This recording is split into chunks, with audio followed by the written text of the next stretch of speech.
We are standing on Shivasar Tammuz, the fast Sum HaRevi'i.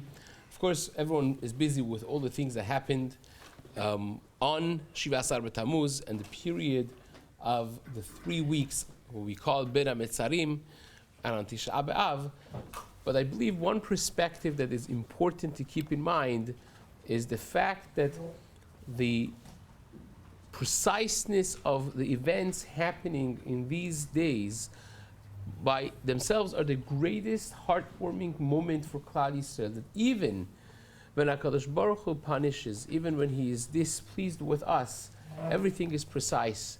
It's not that He has left us in the hand of nature and happenstance and haphazardness, but everything, even the negative things, are precise, are measured, and that by itself shows the Hashgacha of Hashem and His loving hand being on our shoulders, still even in the most difficult and the darkest moments of our history. There's, of course, the Gemara that talks about Shivasar Tammuz, the day that Hovka'a Ha'ir, the day that was the city of Yerushalayim was invaded by the enemy. With the next 3 weeks was hand-to-hand war between the Jews and the Romans, until the Beit HaMikdash was destroyed and burnt on Tisha B'Av. The Gemara asks the question that by Pasuk in Yirmiyahu writes that it was the 9th of the month of Tammuz, not the Shivasar Tammuz.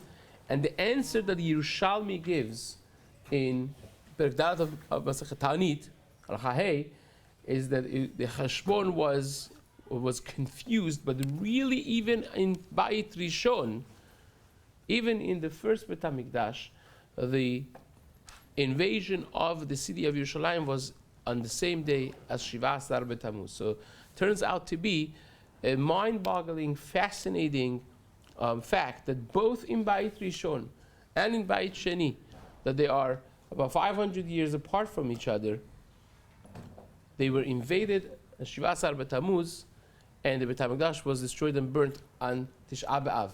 What are the odds, statistical chances, of this happening exactly like that? It's mere zero.